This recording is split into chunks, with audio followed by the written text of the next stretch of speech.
오늘 우리는 빌립보서 4장 9절 이하에 있는 말씀을 가지고 공부를 하겠습니다. 우리 9절 다 같이 읽겠습니다. 너희는 내게 배우고 받고 듣고 본 바를 행하라. 그리하면 평강의 하나님이 너희와 함께 하시리라. 바울 선생은 빌립보 교인들에게 자기를 본받으라고 말씀하셨습니다.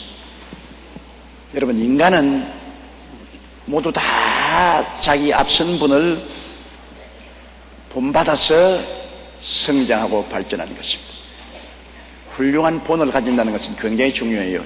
한 국가 경영도 잘하는 국가를 모델로 삼아서 본을 받는 것입니다.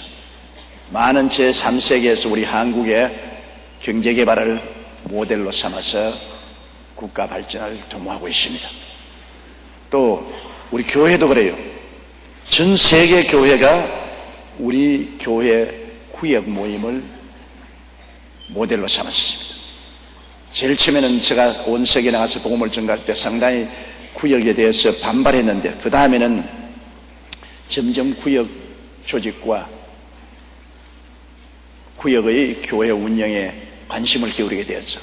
전 세계가 우리 교회를 모델로 삼아서 구역을 발전시키고 개발시키고 오늘날 오고 있는 것입니다. 모델이 굉장히 필요해요. 그 제자는 선생을 모델로 삼습니다. 그래서 선생이 하는 말과 행동을 모델로 삼고 나간다. 그렇기 때문에 좋은 부모를 만난다는 것 굉장한 축복이고, 좋은 선배, 좋은 선생을 모델로 삼는 것은 굉장히 큰 축복인 것입니다. 왜? 내가 바라보고 닮을 수 있으니까. 그분은 이미 그 방면에서 성공한 사람이기 때문에 그 사람을 닮아서 나가면 성공할 수 있는 길이 측정이 될 수 있게 되는 것입니다. 바울 선생만큼 위대한 크리스찬은 없습니다. 우리가 예수님을 모델로 삼을 수는 도저히 없어요. 예수님은 참 하나님이요 참 사람인데, 우리가 참 하나님이요 참 사람인 예수님을 도저히 인간의 힘으로는 따라갈 수가 없습니다. 그러나 바울 선생은 예수님을 닮아서 우리와 똑같은 인간이기 때문에 바울 선생이 살아온 길로 우리가 모델로 삼는다는 것은 굉장히 좋죠. 그래서 바울 선생은 말하기에 너희는 내게 배우고, 내가 너희에게 가르쳐주고, 그리고 또 내게서 받고, 그리고 내가 살아가는 행동을 보고 배우고 내게서 받고 내가 행하는 것을 본 그대로 행하라. 왜? 바울 선생은 정말 의와 진리의 거룩함으로 지음을 받은 새 사람을 입고 산 분인 것입니다. 바울 선생은 자기를 완전히 죽이고 예수 그리스도로 옷 입고 사는 분이었습니다. 내가 산 것은 내가 아니요 내 안에 그리스도께서 사신 것이라고 바울은 말했습니다. 예수님과 완전히 하나가 되어 살은 바울 선생이기 때문에 바울 선생은 자기 자신 삶이 자기가 아니라 그리스도가 그 안에 살아주고 계신다는 것을 확신했습니다. 그러므로 바울은 담대하게 내게 배우고 내게 듣고 내가 행하는 것을 본을 따서 모델로 삼고 행하라.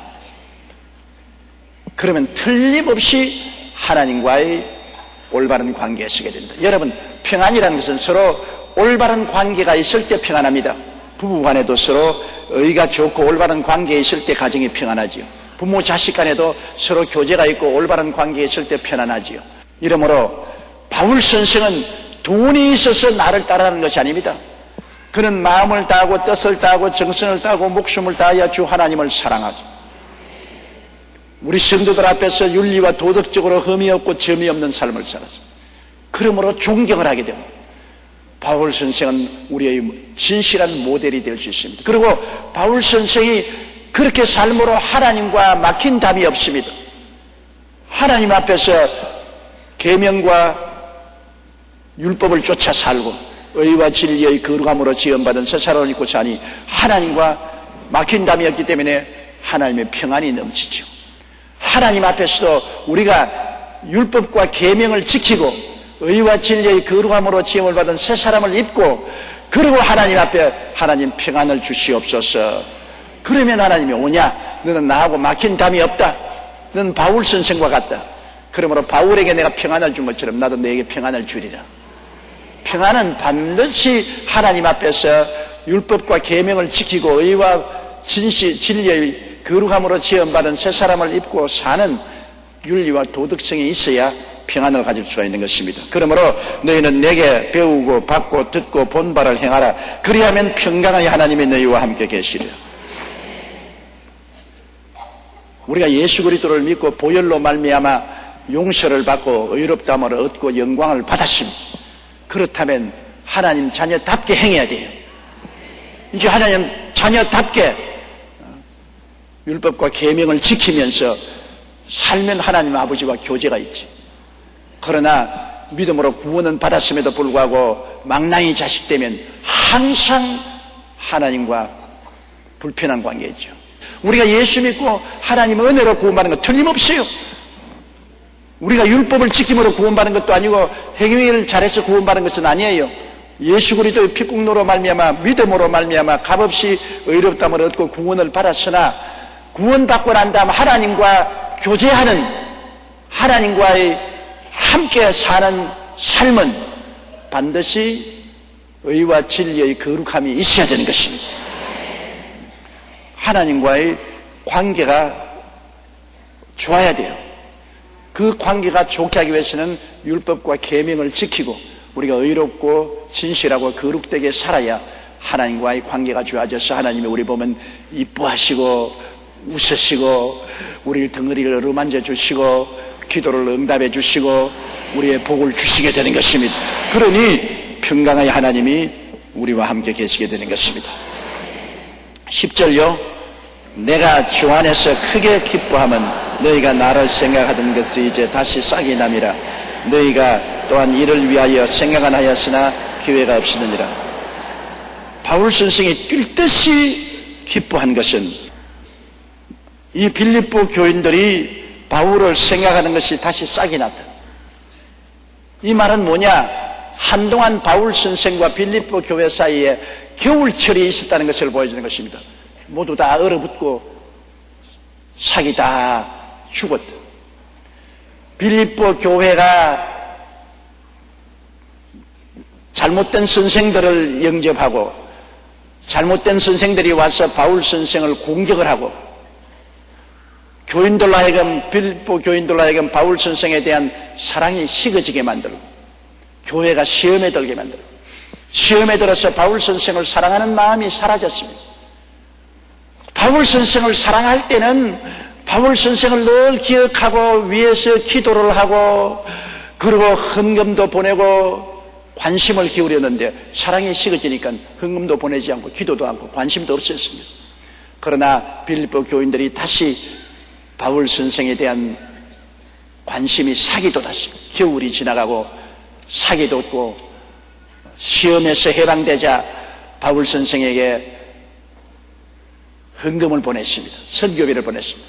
바울 선생은 이 선교 헌금을 받고 뛸 듯이 기뻐했습니다. 뛸 듯이 기뻐했습니다. 그것은 돈 받아서 기쁜 것이 아니라 또다시 바울에 대한 관심을 갖고 사랑을 하게 되고 교회가 잘못된 선생들의 가르침을 위해서 시험에 들었으나 시험을 벗어났다는 것을 증명하기 때문인 것입니다. 내가 주 안에서 크게 기뻐하면 너희가 나를 생각하던 것이 다시 싹이 납니다. 여러분 생각은 왜 합니까? 생각은 사랑하고 관심이 있을 때 생각나요. 사랑도 하고 관심도 없으면 생각도 할 필요 없어요. 사랑을 해야 관심을 가지게 되는 것입니다. 그 생각을 하게 돼요.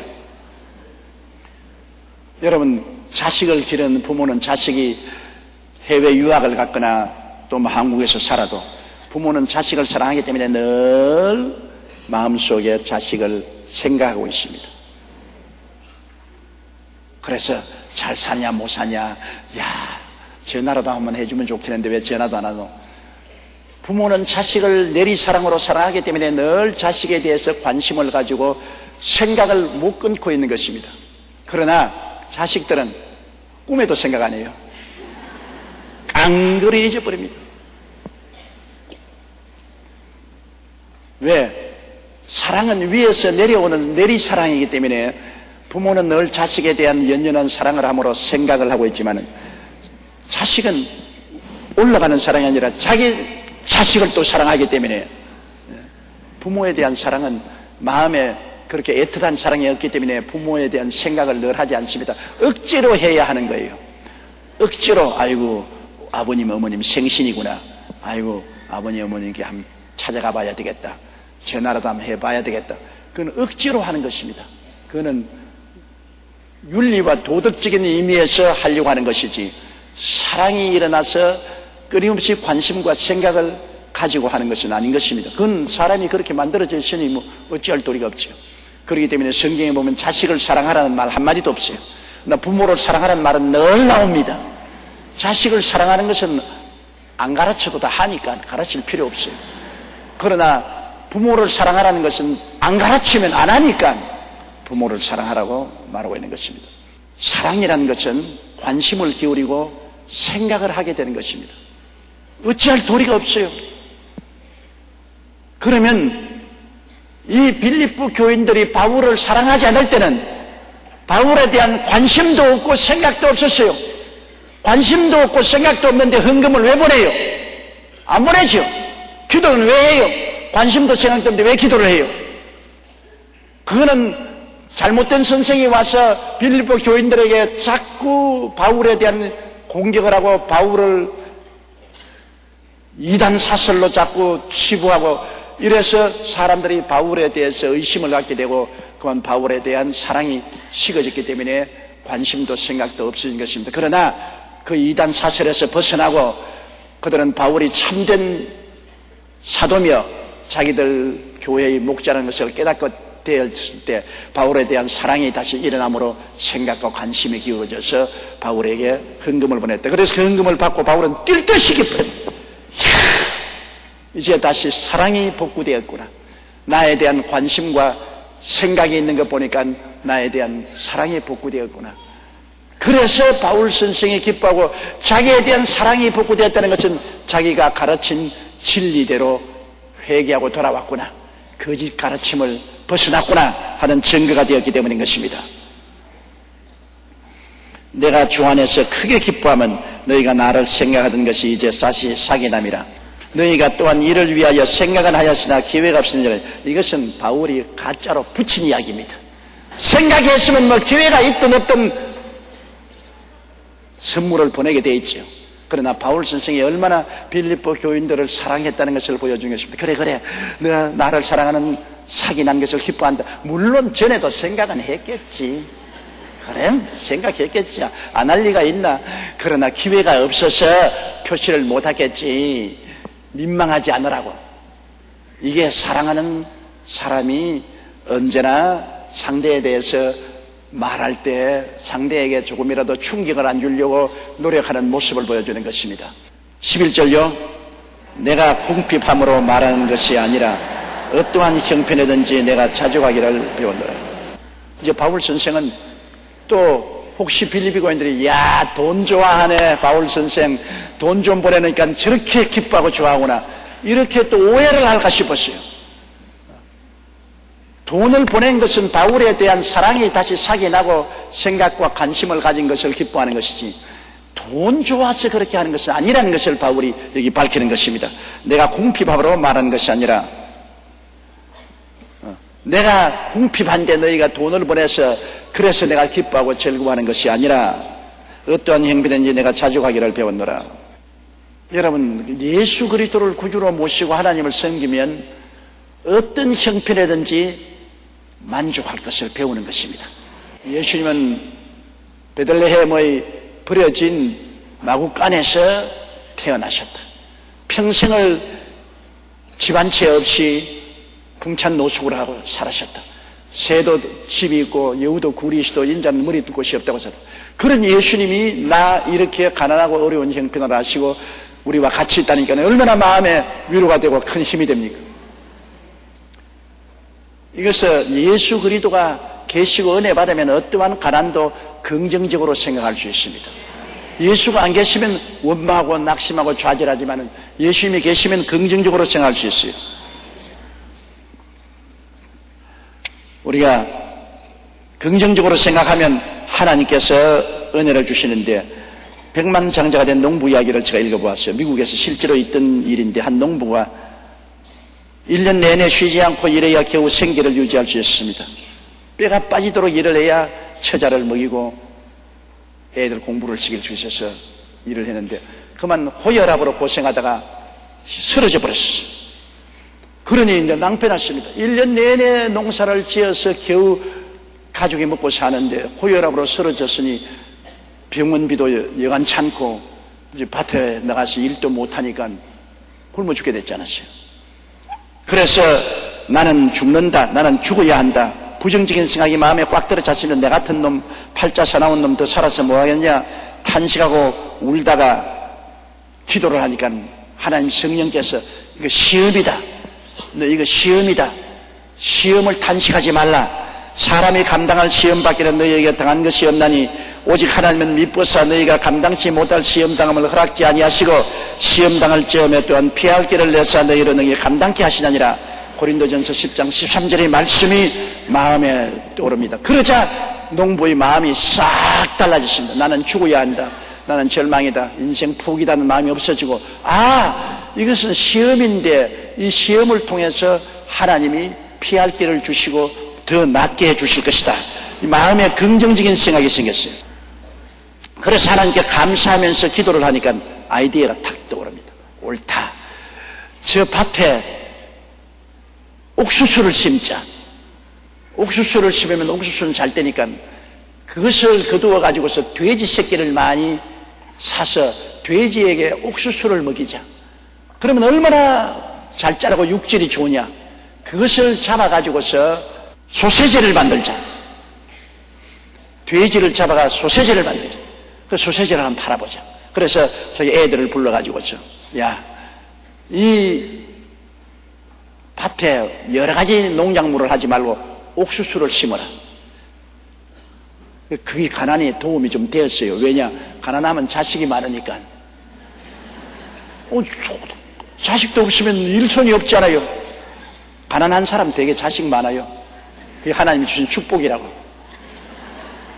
그래서 애들이 다 나가서 그 밭을 뒤져가지고서 옥수수가 잘 떼었어요. 그 새끼 돼지를 많이 사와가지고서 옥수수를 먹이니까, 아이고, 이 돼지들이 얼마나 잘 자라고, 그 다음 그 돼지를 잡아가지고서 소세지를 만들어서 파니까 막 불티나게 팔리는데 없어서 못 팔게 되어서 3년 만에 이분은 치료도 받고 건강을 회복하고 거부가 되고 오늘날에 와서는 미국에서 소세지 회사를 세워서 백만장자가 되고 마는 것입니다. 보십시오. 그가 그냥 뇌일 열이 쓰러져서 나는 죽는다, 나는 이제 패배자다, 절망이라고 부정적인 생각을 했으면 그건 죽었을 것이고 가족들은 다 거지가 되고 뿔뿔이 헤어졌을 것입니다. 나 그 가운데 하나님께 기도하고 마음에 낙심하지 아니하고 하나님이 같이 계심으로 그 환경을 긍정적으로 생각하고, 이거 시험이다, 시험을 통해서 하나님이 더 축복을 해주시려고 하는 것이다. 그러니까 하나님이 아이디어를 주시고 그것을 극복하고 축복을 받게 있는 것입니다. 가난하다고 해서 늘 가난을 탄식하고 원망하고 불평하고 부정짓고 탄식하면은 타락하고 맙니다. 그러고 난 다음 하나님도 안 도와주시고 파멸하고 말이죠. 가난이 우리가 긍정적으로 받아들이면 우리를 더 성공할 수 있는 좋은 모체가 되지만은, 가난이 부정적으로 생각하면 우리를 드럭질하고 죽이고 멸망시킵니다. 저는 불광동에서 내 인생에 큰 변화를 가져온 것은, 나도 너무 가난했거니와 내 주위에 있는 사람들이 너무 가난해. 제일 처음에 내가 신학을 졸업받고 나왔을 때는 예수 천당만 알고 나왔어요. 회개하고 예수 믿고 천당 가자, 그것밖에 몰랐어요. 회개하고 천당 가자. 근데 너무 가난한 사람에게 회개하고 천당 가자고 아무리 외쳐도 천당에 안 갈라 그래요. 너무 가난하고 어려우니까 하는 말이 뭐냐면, 천당을 우리에게 좀 달라. 지금 쌀 좀 주고 신발도 좀 주고 담요도 좀 주고 살 수 있게 지금 현재 천당을 달라고 그래요. 나는 천당 가자 하는데 천당에 갈 시간이 없다. 지금 천당을 좀 갖다 달라. 그래서 저는 그때 하나님께 부르짖어 기도하고 내가 말씀을 새로 연구하면서 깨달은 것이 있습니다. 왜냐하면 성경에 보니까 천당에 올라오란 말은 없어요. 주기도문에도 하늘에 계신 아버지 이름이 거룩하게 하여 임하시면 나라에 임하옵시라고 했지. 나라에 임하옵시. 천당이 땅에 내려오라고 말했지. 빨리 죽어서 하늘에 올라오게 하옵시며 그렇게 안 해놨단 말입니다. 그리고 또 주님께서 회개하고 천당에 빨리 올라오라 그렇게 말씀하지 아니하시고 회개하라 천국이 가까워 왔다. 그 다음엔 천국이 저 구만리 장천에 있나니라 하지 않고 천국이 여기 있다 저기 있다 하지 마라. 천국이 너희 안에 있느니라. 자, 천국이 임하시고 천국이 가까이 와 있고 천국이 안에 있고 거기에 내 눈이 떴습니다. 아, 여태까지는 죽어서 천당 올라오라고만 자꾸 했는데 주님은 천당이 땅에 내려오고 우리 곁에 있고 우리 속에 있다고 그랬다. 그러면 그 천당에는 뭐가 있느냐? 이렇게 가난한 사람 이것이 천당일 수 있냐? 빈대벼룩이 들썩거리고 헐벗고 굶주리고 병들고 고통당하는 이게 천당일 수가 있느냐? 천당은 천당다워야 될 정이냐? 천당은 영혼이 잘됨같이 범사에 잘되며 강건하고 생명을 얻되 넘치게 얻어 행복하게 살 수 있어야 천당이 안 되겠나? 그래서 마음이 달라진 것입니다. 아, 하나님은 우리에게 이 땅에 사는 동안 천당을 누리고 그 다음에는 영원한 천당으로 가야 되겠다. 저 천당의 본부라면 이것이 지부다. 그렇기 때문에 이 땅에 사는 동안에 우리가 예수 그리스도의 보혈을 통해서 죄 사함을 받을 뿐 아니라 병도 고침받고 저주에서 해방된다. 그래서 이 삼중 축복의 메시지가 이 절망적인 사람들에게 소망을 줄 수 있다. 나는 그때 그 가난이 있었기 때문에 그 진리를 깨달았습니다. 그 극심한 가난이 없었으면 나는 보통 예수 믿고 회개하고 천당 가자는 설교만 했지요. 그건 전통적인 복음이니까 그대로 했을 것입니다. 그러나 너무 환경이 헐벗고 굶주리고 가난하고 절망적이었기 때문에 이 절망을 극복할 수 있는 길이 없느냐고 하나님께 부르짖다가 보니까 하나님이 예수 그리스도의 십자가 보혈을 통하여 삼중 축복을 보여준 것입니다. 아담이 타락하자 3대 재앙이 왔어요. 그것은 영혼이 죽었으니까 영적 죽음의 재앙이지요. 땅에 저주를 받았으니까 저주의 재앙이지요. 육체가 흑인이 흑으로 돌아가는 죽음의 재앙이지요. 영적인 재앙, 환경적인 재앙, 육체적인 재앙인데 예수님이 오셔서 십자가에 못 박여서 몸치고 피 흘려서 영적인 죄를 다 용서함으로 영적인 구원, 채찍에 맞음으로 치료의 구원, 그 다음 저주받았으므로 아브라함의 축복의 구원, 3대 축복을 갖다 주신 것입니다. 3대 재앙에서 3대 축복을 갖다 준 것입니다. 그것이 옛날에는 눈에 안 보였어요. 시편 103편 1절에 내 영혼아 야훼를 송축하라. 내 속에 있는 것들아 다 야훼를 송축하라. 내 영혼아 야훼를 송축하며 그 모든 은택을 잊지 말지어다. 저가 내 모든 죄를 사하시며 내 모든 병을 고치시며 내 소원을 만족케 하사 내 생명을 파멸해서 구속하시고 인자와 긍휼을 베푸사 내 소원을 만족해서 내 청춘으로 독수리같이 새롭게 하신다. 거기에 죄도 용서하고 병도 고치고 청춘으로 독수리같이 새롭게 하는 축복도 주시겠다. 옛날엔 그런 것이 눈에 안 보였어요. 내가 가난한 속에서 하나님을 믿고 하나님을 중심으로 서니까 이 환경을 극복할 수 있는 아이디어를 주신 것입니다. 그리고 삼중 축복을 전도하고 그 다음엔 오중 복음을 성경에서 깨달았죠.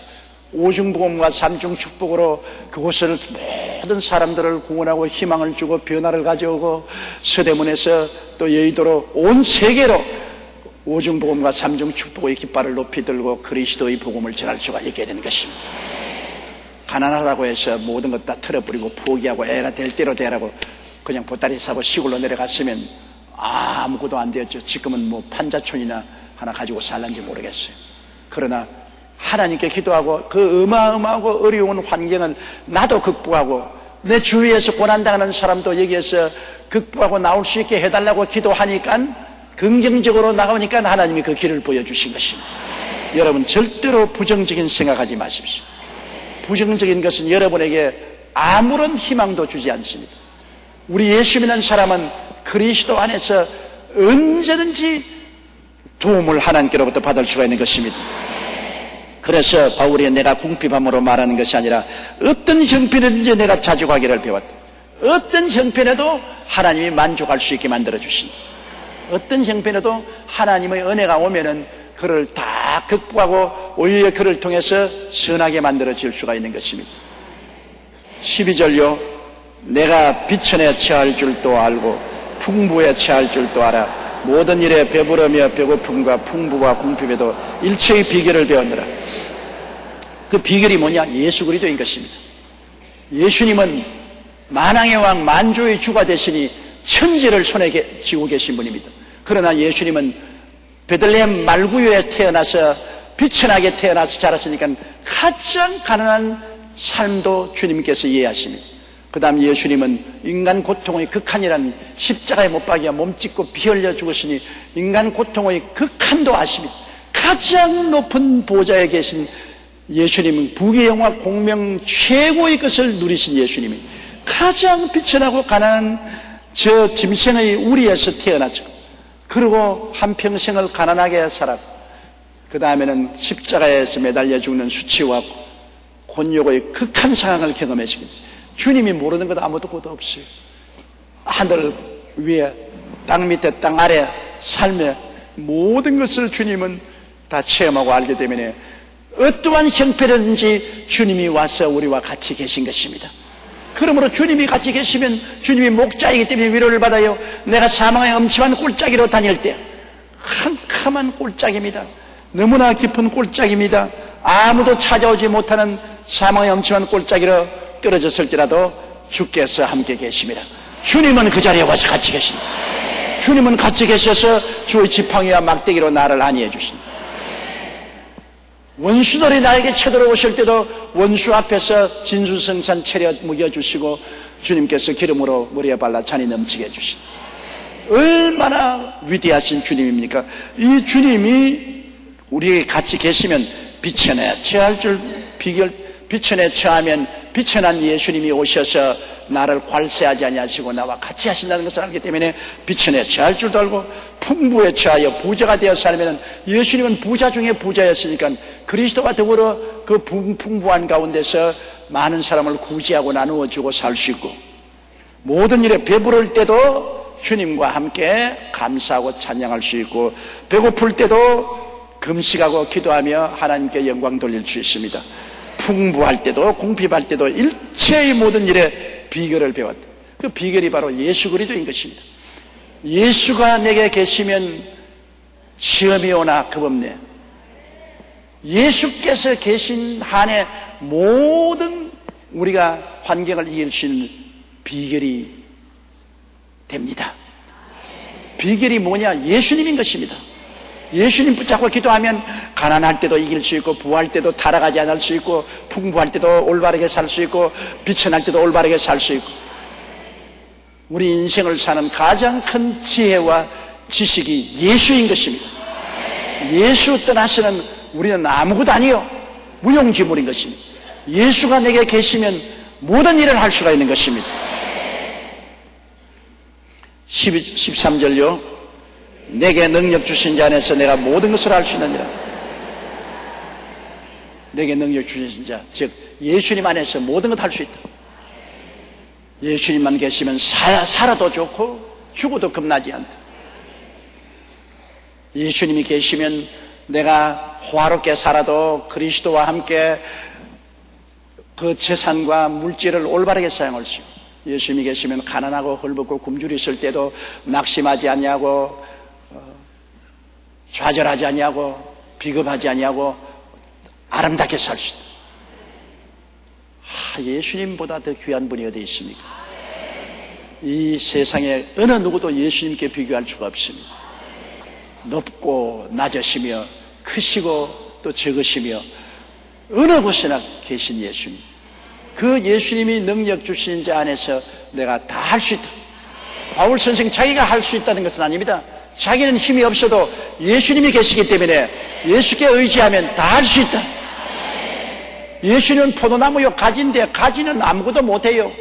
가지가 포도나무에 탁 붙어 있으면 포도나무가 가지에게 영양분을 공급하고 물기를 공급해서 잎이고 꽃피고 열매 맺게 해줍니다. 예수님께 의지하고 예수님을 바라보고 예수님을 섬기고 예수님을 믿으면 예수께서 다 우리를 책임져 주시는 것입니다. 예수님 안에서 모든 것을 할 수 있는 것입니다. 내가 어떤 처지에 있어도 예수님은 같이 계셔서 그 처지에서 나의 목자가 되어 주시는 것입니다. 그러므로 어떠한 형편인지 예수님을 바라보는 눈을 다른 데로 돌리면 안 되는 것입니다. 14절요. 그러나 너희가 내 괴로움에 함께 참여하였으니 잘하였도다. 뭐 그렇다고 해서 또 그러면 뭐 바울 선생은 가난한 데 취할 줄도 하고 빛에 취할 줄 아니까 뭐 보내지 말자 이제부터. 그렇게는 하지 말라 그 말인 것입니다. 내 괴로움, 바울 선생이 복음을 전가하다가 죄수가 되어서 로마 감옥에 갇혀서 빈궁하고 비천한 생활을 하고 있는데 그 바울 선생의 괴로움에 동참하기 위해서 그들이 헌금을 보낸 것은 참 잘한 일이다. 그건 참 잘한 일이다. 그리고 칭찬은 내가 뭘 돈이 필요해서 도움 달라고 해서 그런 게 아니라 너희들이 그렇게 해준 그 정성은 참 잘한 것이다. 관심이 굉장히 중요한 것입니다. 그럼 바울 선생도 그가 원하는 것은 빌립보 사람들이 자기에게 관심을 기울여주고 자기를 잊어버리지 아니하고 그리고 감옥에까지 찾아와서 헌금도 보내주는 이것이 굉장히 고마운 일이고 이것은 참 잘한 일이니까 이 일을 계속 하라는 격려를 해준 것입니다. 15절요. 빌립보 사람들아 너희도 알거니와 복음은 시초에 내가 마게도니아를 떠날 때 주고받는 일에 참여한 교회가 너희 외에 아무도 없었느니라. 빌립보 지역에 교회가 많이 있었지만은 바울 선생이 빌립보를 떠나서 저 아가야 지방이라는 고린도 지방 와서 복음 전할 때 헌금을 보내주고 선교비를 보내준 것은 처음부터 이 빌립보 교회밖에 없었다는 것입니다. 빌립보 교회는 처음부터 바울 선생하고 깊은 사랑의 관계가 있고 관심이 깊고 생각이 깊어서 정말 그것을 실천한 것이었습니다. 그것을 바울 선생이 다시 기억시키는 것입니다. 제일 처음에 출발할 때부터 너희들이 나에게 관심을 가지고 사랑을 가지고 관심을 기울여주고 생각하고 헌금을 보내준 것은 너희밖에 없었다. 또 16절요. 데살로니가에 있을 때에도 너희가 한 번, 두 번 나의 쓸 것을 보내오느라. 그리고 데살로니가에 가서 복음 전할 때도 한 번, 두 번 보낸 과거의 역사가 있지 않느냐. 과거에 그렇게 해준 일이 있는데 잠시 동안은 잊어버렸다가 안 했다가 다시 하게 된 것은 참으로 좋은 일이다. 참으로 기쁜 일이라고 말한 것입니다. 17절요. 내가 선물을 구함이 아니요 오직 너희에게 유익하도록 과실이 번성하기를 구하노라. 내가 이렇게 자꾸 말하는 것은 너희에게 헌금 많이 보내려고 꾀는 것이 아니다. 이렇게 선교 사업에 동참함으로 하나님께서는 심은 대로 거두게 하시기 때문에 너희에게 과실이 풍성하도록 만들어준다. 주라 그리하면 돌려줄 것이니 후회되어 눌러 흔들어 넘치게 해서 안 끼워주려. 여러분 이 심고 거두는 법칙은 우주적인 법칙입니다. 하나님은 절대로 업수의 여김을 받지 않습니다. 사람이 무엇으로 심든지 그대로 꼭 거둡니다. 빨리 거두는 사람이 있고 늦게 거두는 사람이 있고 당대에 거두는 사람이 있고 후대에 거두는 사람이 있겠지만은 반드시 거둡니다. 심은 대로 거둡니다. 그러므로 바울 선생이 말한 것은 내가 선물을 더 달라고 내가 구하는 것이 아니라 너희가 이렇게 하면 너희에게 과실이 풍성해진다. 하나님이 갚아주심으로 너희에게 과실이 풍성해지고 너희 신앙이 활발하게 사랑의 교제로 살아남으로 너희 신앙에 유익된다. 그러므로 바울 선생께서 선물을 구함이 아니요 너희 유익하도록 과실이 번성하다. 너희가 나를 사랑하고 나에 대한 관심을 기울여주면 너희가 유익해진다. 영적으로 살아나고 마음도 행복해지고 생활도 유부해지고